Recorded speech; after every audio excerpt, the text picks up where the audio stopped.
And in your case, you're already stateless, and then you have on top of it like a travel ban. Like how strange does that make you? Even it kind of sounds kind of like Kafkaesque, like you're in this like weird thing that doesn't make any sense anymore after a while. Not only because of the travel ban, but even previously, whenever I travel, I have traveled 7 times the last 3 years internationally. So I need to get travel document, which is valid for only 6 months. And then I need to get visa for the countries, which is very long process, very tedious process. For example, last year when I traveled to UK for just 2 weeks conference, I had to submit 11 documents.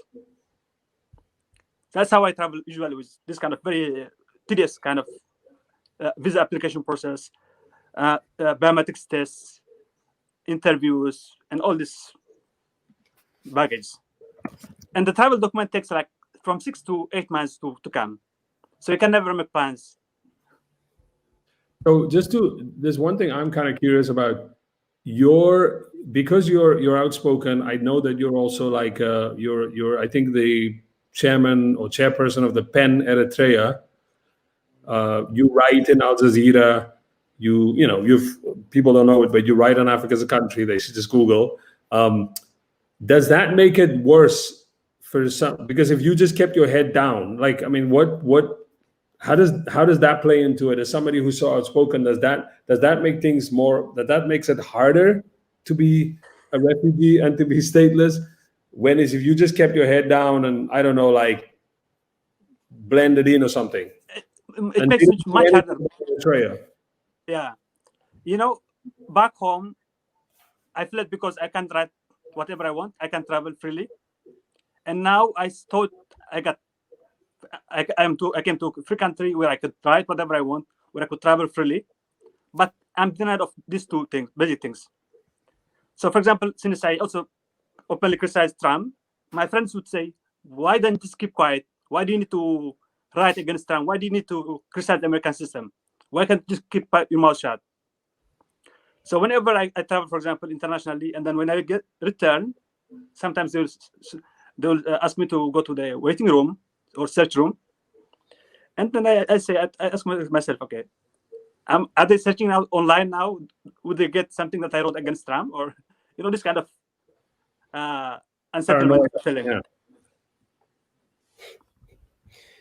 Goodness, that sounds really intense. And I'm starting to wonder, maybe the reason Sean's internet is being slow is because they're actually trying to shut down yours, because it's insane the extent to which they try to monitor your behavior. But I mean, to ask a question related to that, and this was something you pointed out in the article that you wrote for Al Jazeera, where you spoke about how generally immigration systems are built to make immigrants feel like they pose a threat to their host country and the world at large. You've just spoken about how arduous it is for you to get travel documents, how these Homeland Security departments are always monitoring your behavior. So reading that, I was wondering, why is it the case that Africans especially are treated as the biggest threat? And not only in Europe, where the dangerous journeys they make across the Mediterranean for a better life are heavily profiled and widely reported on, but in America as well, Africans are still treated this way, but very little spoken about it. Why do you think that's the case? Partly, I think because we have failures of our government back home. We didn't have somebody to count on. We didn't have somebody to defend for us.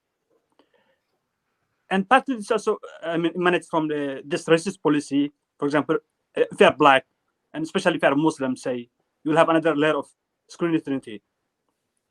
So I remember, for example, one professor who's naturalized US citizen and who came from Asia, she's colored, and she's American citizen and then fully tenured professor. She told us in class when she was returning from international travel, it took her 6 hours to delete everything that mentions Trump in her social media accounts, on her Facebook or Twitter and other stuff. So you can imagine the fear. And in my case, for example, the last 8 years I lived in US, I have done the biometrics test 7 times.